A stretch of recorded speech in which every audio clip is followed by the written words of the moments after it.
employees' productivity is linked to their financial well-being. Teach them about, budgeting, saving, and investing, and they're going to be happy employees. And we're going to do this for free for you. My name is Nadine Mezher. I'm a co-founder at Sarwa, financial technology and a platform that helps people invest. Investing has been a vertical that was reserved for the wealthy few. A lot of women out there are investing today, but obviously it's not known for women to get into that field. Around 80% that are men versus 20% that are women. When you start launching a company, all founders have to wear so many hats. It takes a village in everything we do. Say a client who has their little life saving and we're telling them, you can trust us with your life saving. Yeah. Like, I believe in you, I trust you, here's my money, go run with that. Hi Nadine. Hi. How are you? I'm good, how are you? Thank you for coming to Those Who Wonder podcast. I'm so happy to have a conversation today. I'm excited to have that conversation. Thank you. Okay, Nadine, I usually tell my guests to introduce themselves because some of you guys who are founding so many companies and so many ideas have so many hats to wear, right? So I would love for you to introduce what you do, what you've done, in the shortest way possible, because we're going to dig into it later on. Yeah, fair. So my name is Nadine Mezher. I'm a co-founder at Sarwa. We are a financial technology and a platform that helps people invest in international markets. And I'm also a wife and a mom and a friend and so many other things. I love this. Concise, accurate. All right. So I know that you've done a lot as well before, right? Before you get into fintech. Sure. I would love to get a bit of your background so that we move into fintech and the reasons why you moved into fintech, because it's quite, seasoned and different from what you're doing today. My background is very multidisciplinary, I want to say. So I have 2 degrees, one in business administration and finance. And then I actually went and pursued a second degree, which is very different, in fashion design and pattern making. So graduated from AUB, American University of Beirut. Then I went to Italy, then to France, and I graduated from Paris. And I worked a little bit in the industry over there, then went back home, and life took me in a trajectory where I've managed different companies. I've had my own company also pre-Sarwa, and then I also worked in the public sector. So I was with the government of Dubai, and then met my co-founders that I actually knew from before through my sister.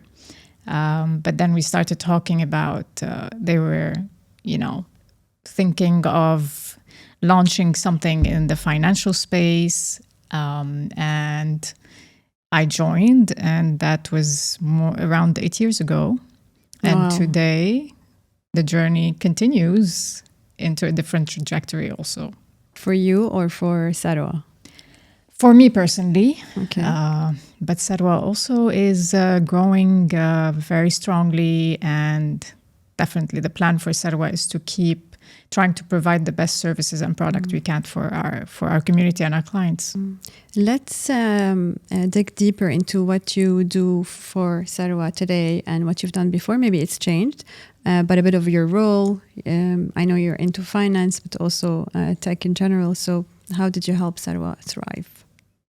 So, as I mentioned, I'm a co-founder at Sarwa, and when you start launching a company, all founders have to wear so many hats. You don't necessarily have a team, so you need to be as scrappy as possible, as lean as you can. So we are doing things across all different verticals. My role was to be the Chief Marketing and Growth Officer, so to focus more on the marketing, branding, communication, and growth of the business, especially the client base. But of course, being a co-founder, you do a lot of admin, HR, operation, product, you name it, right? We were all kind of involved in different ways and different places, given the background that we have and what we can bring to the table. Today, I took a step away from the day-to-day operation within Sarwa to focus on a new venture and a new business that I'm building. That's amazing. So I'm going to get into a subject that's more around, let's say, females in investing and fintech in general. So this is a role. Obviously, a lot of women out there are investing today, are very capable, but obviously it's not known for women to get into that field, fintech or even investing in general. I know from myself, I've learned a bit late, but I think it's so important for people in general and women specifically to I agree, to learn about this. So has this have you tried to improve people's lives through that, women's lives? Did it have an impact? I want to know more about that. And you being also a female co-founder in fintech, how was your relationship with money? Has it changed? I think so, definitely. I mean, I think we all keep evolving, but you're absolutely right. To me, it's always been very important to talk about financial independence for women specifically, regardless, investing in general. So the main mission at Sarwa for Mark, Jad, and myself when we launched the company was to really, as we like to say, democratize investing in the region. Historically, investing has been a vertical that was reserved for the wealthy few. In the past, you used to have money to be able to create more money. Today, things are changing and we have access to a lot of different tools. So it's very important to understand how you can be smart about your money and how you can grow it in a healthy way, right? Of course, you need to also be aware of the risk, but depending on your profile, there are certain ways you can try to minimize risk. On the women's side, being financially independent, I've always said, gives you options in life. It gives you choices, right? And well, first, it's self-growth. You feel like you can take care of yourself. You don't need other people to take care of you. But also, if you're stuck in a situation that require you to get away from them, having that safety net helps, right? Whether it's a job you don't like or potentially a relationship that's not healthy. So there are many implications where it's important to do that, to have this option, right? So I personally try whenever I have time to be part of workshops or podcasts or conversations where we talk about investing for women. It would be amazing to see more women getting into investing and especially doing it the right way. So what's usually your demographic? Like, what's the audience that is using Sarwa today? Is it mainly male? Is it something that you can provide actually, like the age, for example, the gender, or is it a bit of everyone? We would love it to be a bit of everyone. Right now, it's still skewed towards more of a male demographic, and that's very consistent with the global numbers you see across platforms internationally. Okay. So typically, you would have around 80% that are men versus 20% that are women. We need to change that. Everyone is trying to work on this. So we are. Trying to get more women to invest. And what do you feel like the holdback is? Is it like the lack of motivation or knowledge or education? See, that's a very good question. And it seems like all data points to the fact that women feel they don't have enough information. But the reality is they do, because the information is available. I think sometimes there's a combination of different reasons, one of which is historically, again, if you want to go back to patterns, the industry was built to communicate to a male demographic, right? So you have more, anyways, men working in the industry. The messaging was more catered to a male audience. Maybe sometimes even the visuals were very skewed towards a male audience. There's a lot of different reasons where women felt it's not for them. They're not ready to do that. Anecdotically, I was talking to a friend the other day, and she was telling me that she didn't start to invest. And that she downloaded the app, but she didn't start because she felt it was too intimidating. Because her brother works in finance, and she asked him a question, and when he was explaining, she didn't understand anything. So I literally sat with her for 2 minutes, and I think it's the way I explained it that made her feel like, oh, I get it. No, that's easy. Like, that's fine. That's an easy starting point for me. And I think it's just the way we communicate sometimes that needs to be a bit more tailored to an audience where it feels it's more relevant to them. So it's not complicated. It's not scary if, you have the right information that's given to you in the right way. I think it goes directly into your role, right? I think that as a co-founder, I don't think undermine, but just like the marketing of things and how you brand it and how you message it, I think makes a lot of difference between product and product. Like there's a lot of platforms out there that are global that offer the exact same thing. So my question to you is, how different is, like, what's the differentiator with Sarwa? Is there any differentiator? Are you focusing on, let's say, the market here, maybe Arabic speakers mainly, etc.? So what do you offer that's different from the global platforms? Yeah. So Sarwa was born from here for here, right? And we're founders that are from the region. So first we understand the pain points of the market. Second, we are regulated by the authority in the UAE, in Abu Dhabi. So we are regulated by the FSRA. Which also helps to have a body that you can go back to whenever things, from a client perspective, you need that safety net of knowing that there's regulations behind it. Third, yes, it's absolutely, you're right, in terms of the way we package, the platform, the way we talk about Sarwa is because we know what our market needs and how we can offer them the product and the services to support them. So we have the customer support, that sits here, that is accessible and easy to reach.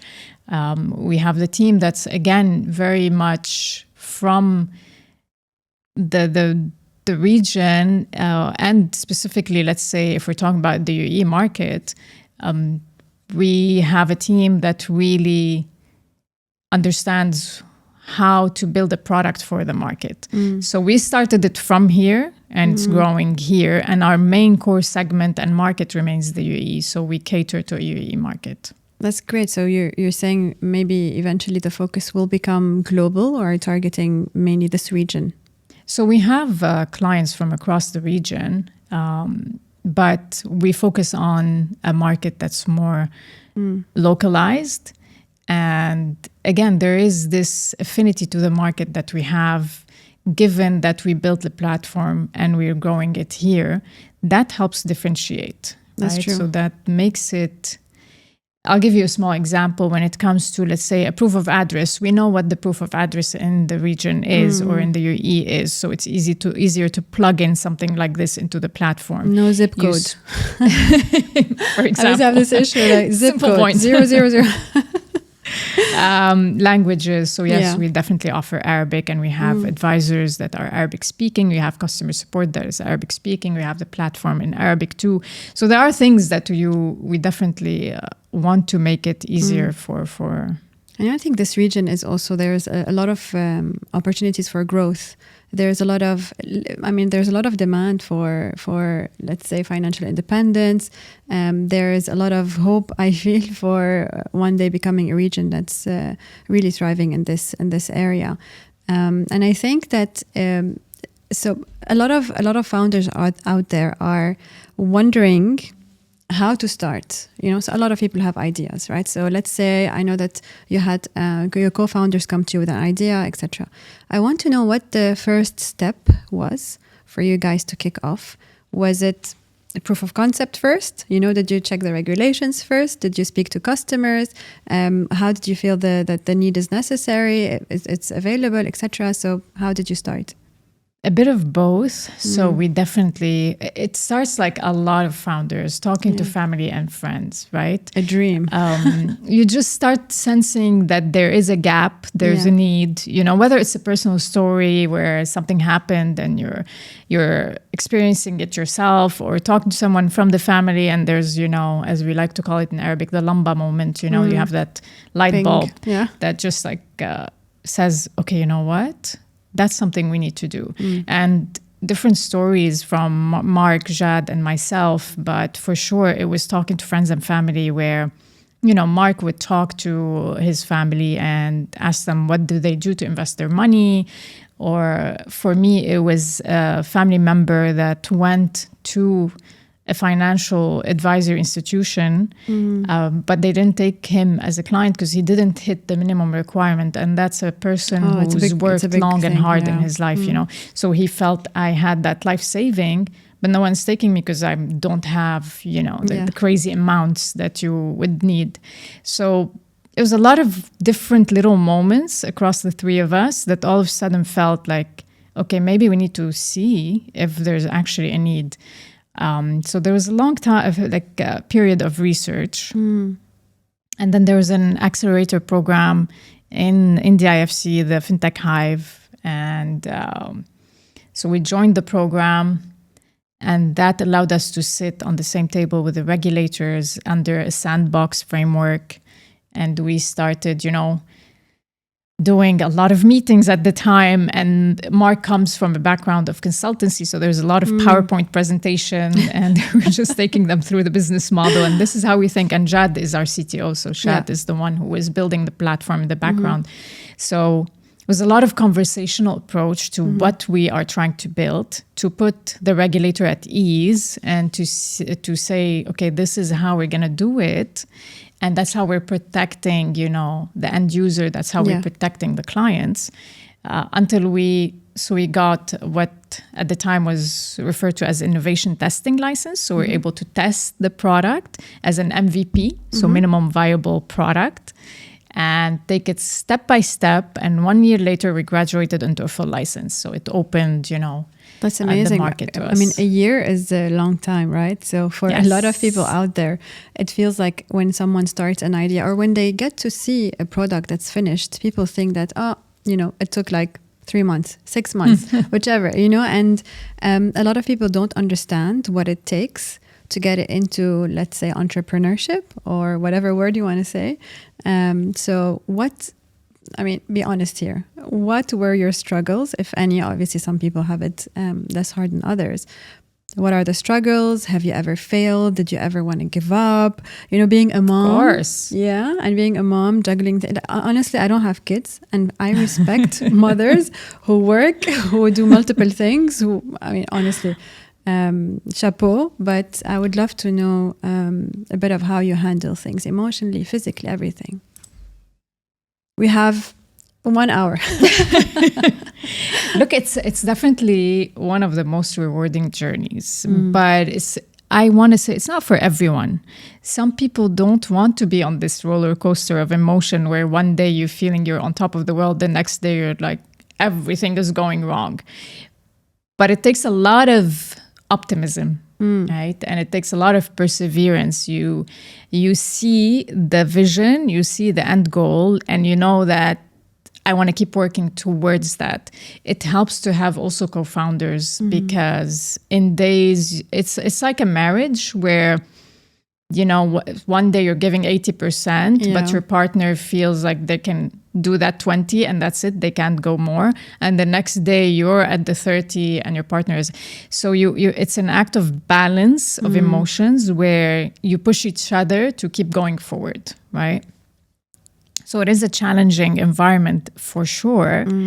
But to me, I wouldn't have it any other way. So it's not a fast road. It's not, all rosy. And there are days definitely where you think of, what are we doing? Like maybe this is not something we can do, but then you think, there's a term we use in the startup world or the entrepreneurship world or the growth mindset, right? And to me, growth mindset is not just about you keep learning and it's about moving forward all the time. It's thinking in solution mode, right? And you're hit with a problem. Okay, that's fine. Let's take a step back. Let's look at it. Yeah. Exactly. From a bit far and think, how can we actually go beyond that? How can we find a solution to this problem? And something I also teach my kids, to be honest, is something that I feel gets you to be more sane in times where you feel you're going insane. 100%. So. And I think it goes everywhere. It's in your professional life, in your personal life, within yourself as well. Sometimes you have to nobody around is going to help you. You know, people talk about it being a lonely path because some of your surroundings, maybe your husband, your family, they don't understand what you're going through if they're not doing the same thing or haven't been through that. So it's important to have a support system, whether it's your partners sometimes are going to crash. You know, you won't be able to count on them. So what's been, I feel like the question mainly is, what's been your support system? Is it yourself? Is it therapy, coaching, family, people, kids? What kept you going all this time? Again, a long list, right? Yeah. I think you definitely start with yourself. Yeah. To me, it's always been, I am a self-analytical person. Like I like to look into me and analyze my reactions. How do I think about things? Can I do something to improve? And that's again, going back to the growth mindset, is acknowledging that we're always learning. We're always in evolution mode. We're always progressing. All of us, we're work in progress, right? And what can I do to get myself to the next level? How can I be better, whether at work, as a mom, as me personally, with myself? How can I take care of myself, and so on and so forth? So you need to start by believing in yourself. But it takes a village, and it's very important to also recognize that. Co-founders, absolutely. So you're each other's support system. And I think it's a learning curve where you finally get to a place of respecting each other's strength and understanding each other's strength. So you recognize that this person, that's what they're good at. We're going to trust that they're going to do that. And then you look into what you add to the table, right? Your team, super key. Once you get to a point of getting you can hire a team. We'll talk about the finances in a bit. Bringing people that can be part of the journey and believe and have the same ethos and have the same value is key. My husband is the biggest support, and I think that plays a major role. And like you said, I am lucky enough that he also went eventually into entrepreneurship. So he went through the journey of, I get it, I see. And so now we do play like a role in each other's life where there's therapy. Yeah, give therapy to each other, right? Yeah. You support each other because we know the challenges. Is he still in the entrepreneurship yes, area? Yes. So you're both in the entrepreneurship We're area. both entrepreneurs. How is this going for you?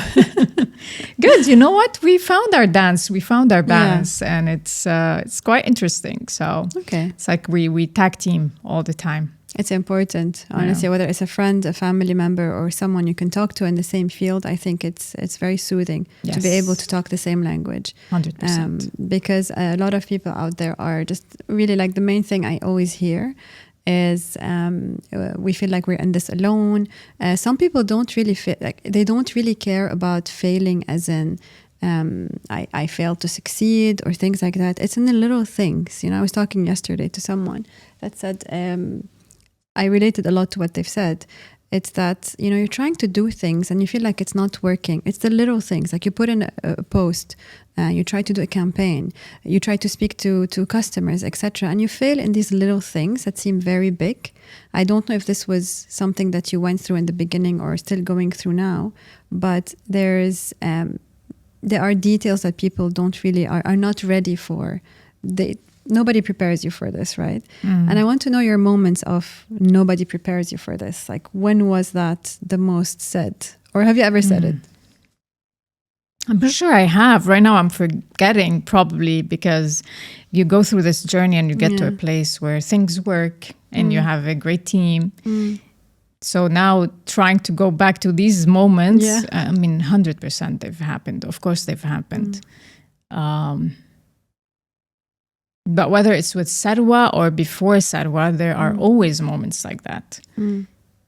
But to me, I'm a big believer in community, whether in personal life or in work. Exactly. You need that village, the concept of a village. It's I know true. I keep going back to that, but it takes a village. It takes a village in everything we do. And being alone is the worst feeling you can ever have, especially if you're running a business. Do you know, you talk about a village, and I feel like a lot of women or men as well out there who have families and kids, sometimes it's kind of a good and bad, because you have people you need to support, you have to provide, and you have the stress of others. So it's not only yourself, it's not caring only about yourself. And was this ever did this ever set you back from doing something you would love to do? Having kids, having responsibilities, or did you manage both? No, of course. Look, there are choices in life. Having kids is a choice we made, and at the time I fully understood the responsibilities that come with that. So yes, there are moments where you're like, okay, I need to do more, I need to provide more, and you go through moments of burnout when you're wearing so many hats and True. you're feeling a lot of responsibilities of other people. I think that's the most difficult thing, right? It's being responsible for others. Yeah. That's sometimes what takes the most toll, whether it's on a woman or a man. And we talk about the village. There's also the other saying, no man is an island. Like you need to have that support system. So, of course, I've had these moments where you try to find ways to move beyond. And sometimes it's tough. It's hard. It's not always easy and rosy, but you keep thinking about who's dependent on you. And you find that inner strength. I don't know if that's something that maybe for me it came being a mom. Maybe that's where I found my really most of the strength I've had. But again, it's a journey. I think there's so much learning in everything we do. I love that. Okay, so one question about finances is it's quite tricky, because some people go into businesses or leave their jobs completely to focus on something else. I would love to get your opinion on people who are trying to build something. I know it's very different, right? You can have something that's quite cheap to do. You can have something that is super expensive. You need to have a lot of investment in it. And there's a lot of conversations around pre-seed, seed. When do you go to investors? So something that I would love to get into. When do you think is important to have conversations with investors about money? Do you have to have a concept, a proof of concept first? What is your opinion on that? It really depends on what you're building, what you're trying to build. Some people build it slowly, sustainably. They have an idea. We forget the traditional model of building a business, right? Yeah. Maybe you open a small bakery. 100%. It's so different. Yeah. So there is the traditional way of any True. business building, which is step by step, stone by stone, slowly, and you grow into this. There is now what in the ecosystem is known as the VC-backed or the tech, venture capitalist way, which is you go to investors and specifically VCs. Or any other form of fundraising. So sometimes you can, if you have collaterals, you can do a loan. You can you do debt, equity. You can go to angel investors. So typically angel would be friends and family that know you and think that you have a brilliant idea. And they're like, I believe in you. I trust you. Here's my money. Go run with that. There are a lot of different ways you can get funds through programs that are, whether they're government-led or non-government-led. So it really depends on what you're trying to build and how you want to build it. And if it's something where you see, I want to go to market very quickly and scale very quickly, so I need a lot of money to do that, or it's something I want to build slowly and steadily and turn it into a sustainable cash flow business, right? But if it's an idea that you think has a market, so there is a need for it, or a gap or an opportunity, and you truly believe that it is something different that you're offering, and you believe in yourself, and you do your bit of research, then I would say go for it and see how you can start it and launch it.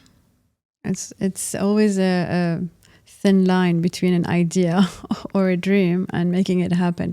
I mean, I say thin line, but it's not a thin line. It's a lot of work.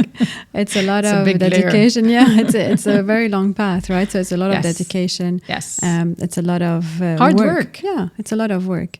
I think a lot of founders talk about consistency as well, right? So keep pushing through it all, regardless of whether you're getting better or worse, etc. Do you feel like there was a point during Sarwa where you're like, it's either gonna make or break it? You know, that it's a long journey. You said after a year we had a concept. It's been years now. So how did you feel that the growth was? Was it, you know, we've got a return on our investment in the third year, fourth year, or not yet? You know, how is it financially rewarding or not rewarding to be an entrepreneur?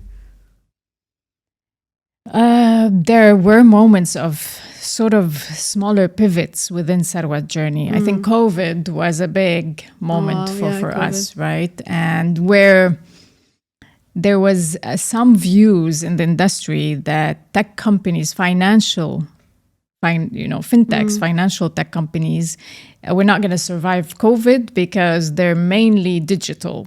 And there were these views that would say that people needed to have the face-to-face specifically with their advisor, right? If we're talking about wealth management. Interesting. So COVID was the biggest test for the Sarwa model. Yeah.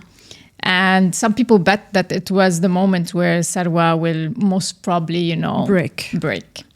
We saw the exact opposite happening. Yeah, I feel like it would be the opposite. I mean, it's a digital world. You know, you have nothing to do but put money somewhere. That's what happened. Yeah. And because throughout, pre-COVID specifically, we were doing a lot of education to our client base, to our community about what to do in times of market volatility. So the biggest player during COVID was market volatility and the drop in the stock market.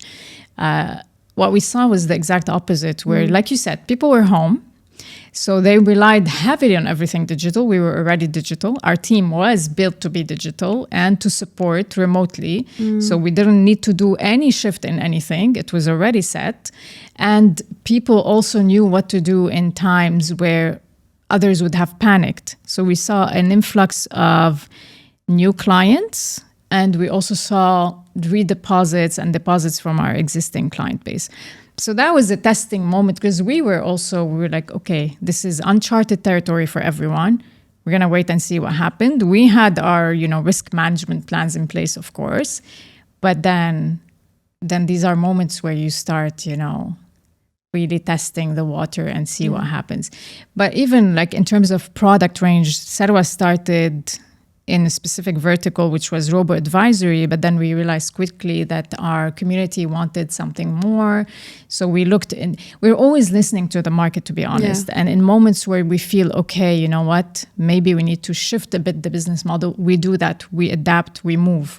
So there were many moments of sort of I'm not going to call them pivot because we didn't necessarily change completely our model. We just start being more adaptable to what's happening around us. Yeah, so you need to do that as a business. It goes back to your mindset that you spoke about, right? It's about being able to solve a problem when it occurs, or listening and pivoting, as you said, like a soft pivot.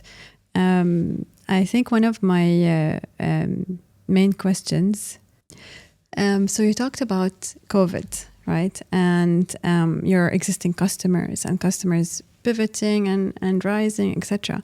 Let's go back a little bit backwards.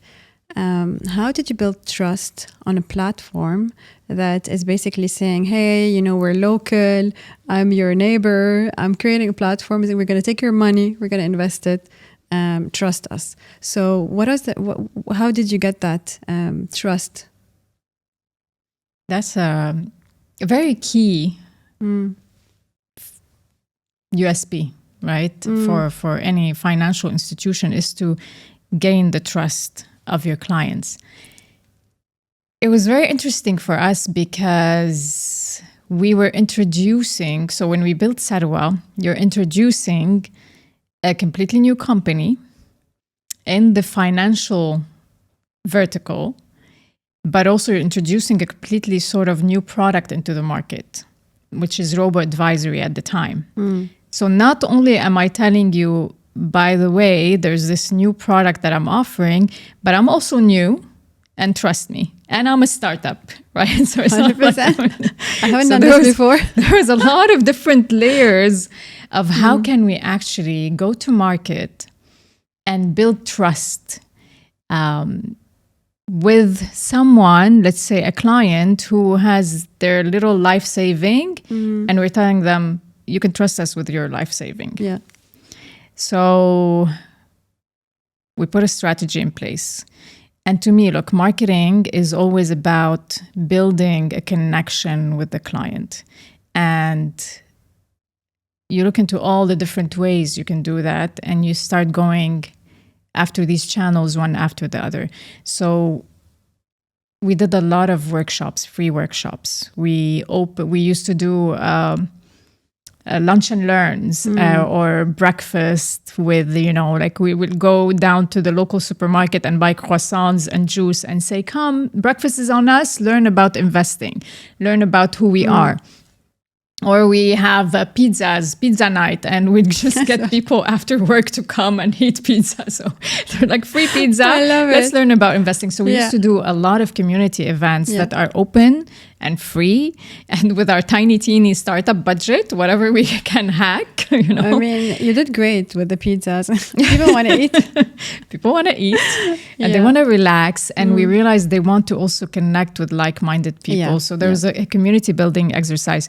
We went to corporates. We went B2B2C. So we went to corporates and told them, look, there is data that shows employee productivity is linked to their financial well-being. Teach them about, budgeting, saving, and investing, and they're going to be happy employees, and we're going to do this for free for you. So we tapped into all the free channels we can. Yeah. Of course, the fact that we are regulated, we made sure that people know that we are a regulated entity, we brought on board what we call brand ambassadors from the financial, ecosystem that were trusted. And we showed them as people who know us and can stand behind what we're doing. We focused a lot on PR. We were going to the press and telling them, this is our story. We are people from here. We're building something that we believe is going to be a positive change and part of the change here. So how about you cover our story? So we started also working with the press to understand the angle. And we realized that if you make it a public story, people can trust that it's out in the open, that we're transparent. We focused a lot on transparency. Everything was on our website. Everything was on our social platforms. So just to say, our pricing is transparent. We are transparent about how we do things. And there's nothing that we're like, no hidden fees, nothing in the background that you don't know about. And then we started slowly building a referral program also. So people would trust friends who trust us, right? So a friend would tell you, I use this platform. It shows that there's trust there. So it was just about looking into different ways on how can we show that we are, very, very transparent and conversational in our approach. You have a question, we're here, we're real, just come talk to us. That's lovely. I have a lot of friends that, whether it's female or male, whichever it is, usually male dominated the fintech industry. A lot of the investment conversations I have are mainly with guys, but this year, for some reason, they were mainly women. And I think it's really it's a step forward. I have friends that invest in Sarwa. I have another platform. I won't say the name because I have to move to Sarwa because it's local. But I really love the change that you're doing here in the region. And I think that eventually, hopefully, you can tap into other regions that are maybe more in need of independence, let's say, I'm not going to say third world countries, but countries that are growing and evolving. Do you have like a future plan to diversify, to grow, to maybe go to countries that are, less rich, let's say? There's always, as we like to say, nothing is off the table, of course. And geographic expansion is definitely part of what we see in terms of roadmap for Sarwa. So is there something that could legally be stopping you, or regulations? Not necessarily. Definitely regulation is something that you always look into when you want to grow a financial company, because you will need to be regulated in each market anyways, and that's the best way to do it. Yeah. Because you do have platforms that are not regulated that operate in certain markets, and that's something we always highlight is when you're using a platform, just check. Where are they regulated? Who is behind it? Who are the regulators that actually support it? And because sometimes there are none. And that to me is a red flag. Of course. So these are things just to keep in mind. I love the education part of things. Honestly, it's the main thing for us. I think that educating your users are going to make them more loyal, and they're going to make them understand better what they're doing and how they're using it. And I wanted to ask you, so three of you are three co-founders, right? You have a technical person. You have Mark, who is in a consultancy background, and yourself as marketing. You've studied finance.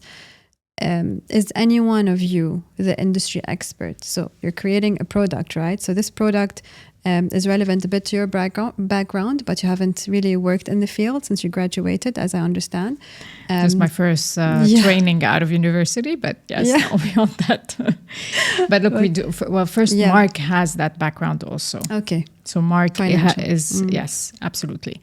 And he was, before Sarwa, he was with Accenture in the financial vertical. Okay. So, but we also have a committee that we've had from the get-go that's, a financial committee at the time that looked after the product. And then you start hiring the experts on the team, right? So it is a combination of different ways to provide, these products and services.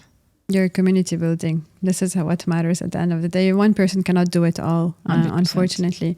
But this brings me to the question of finances. So were you able to get, so you were in an incubator or a program? Accelerator, yes. Accelerator program. And financially, did you invest in it yourself? Was it bootstrapped, or did you get some help from, let's say, family, friends? Which way did you go for? A combination. Okay. So we did have friends and family that invested in our seed round. So before we officially launched, to be able to build the MVP. And we were lucky enough with Sarwa to have, a VC that backed us up from the get-go. And we're there, and they followed up on future rounds. Okay, so it's a mix of everything. It's a mix of everything. I think that people should just go for everything that they can, get the best that they can. I think finance, as much as you can. Honestly, financial issues are one of the main things why people don't go above and beyond, because you could have an idea, you could have the team, you could have all of the qualifications, but at the end of the day, you want to survive, you need to live a good life, you need to think about these things first and foremost, I think. We did a lot of bootstrapping too. The reality is we're financial technology, so you had also some capital requirement that needed to be there. But actually, Mark talks about all of this on his LinkedIn profile, by the way. So he did mention our seed round, how it was, and how we actually managed to get to where we wanted to get to with that amount that we were able to raise. Lovely. But there was a lot of bootstrapping and no salary for a while, and a lot of hacking of growth, I want to say. People should know, right? People should understand that you're going to suffer for a while until you get to the 100%. Point where, and especially if you have responsibilities, if you have kids and 100%. and you and living in Dubai, right? Dubai is not a cheap place to be in, so it's something to consider. Really, 100%. You need to do your calculations and make sure that this is something you can afford. And today, you said you had something else going on, and still have Sarwa, or you're on a board member. But do you want to talk about what you're doing today? I'm working on a new venture that hopefully maybe we have a next podcast about it in the future. I'm going to follow your path for this one from the beginning. It's in a very different space. Well, I like to say it's going full circle. So I'm my background, as I mentioned, I have these 2 degrees, and I worked in the apparel industry for around 15 years. And then I've been also for almost the last decade in tech. So I'm combining both and I'm creating something new in the apparel space. It's lovely. I can't wait to see it. Thank you. And it's really, I mean, interesting that you're going back into it. So it seems like you had an amazing experience with Sarwa and you would do it all over again. Because some people are like, never again, I'm done. But I'm glad you are. It's I want to say it's a character, it's a personality, but it's also... it's a culture. I grew up in an environment that was always about encouraging entrepreneurship and I believe in building. I love building. That's lovely. That's a great thing to end this podcast on. But before we go, there's something that I do on every podcast. I like the shock. So you have a deck of cards in front of you. I was wondering what that is. Yeah. So this is Esther Perel's game that she created she's a therapist, so she created this during COVID. It's actually to start conversations. It's called Where Should We Begin? But we're ending the conversation with ending it on a very deep note. Okay. So I would love for you to kind of shuffle them around a little bit and pick a card and let's see what it says. It's going to be a surprise for both of us, by the way. So I need to shuffle? Yeah, why not? For theatrics. Okay. I'm just going to pick the first card. Yeah. If I could choose, oh my God. If I could choose the way I die. Oof. That one too deep, too quick. I'd pick. Wow. That's deep. I mean, I think we all have the same. I would pick in my bed, surrounded by my family and my grandchildren, and to go happily and peacefully, I guess. Yeah, I mean, that's the best way to answer a very dark question. I hope you have a very long and beautiful life. Thank you. And thank you so much for this. It's been lovely. Thank you, Naila. Same.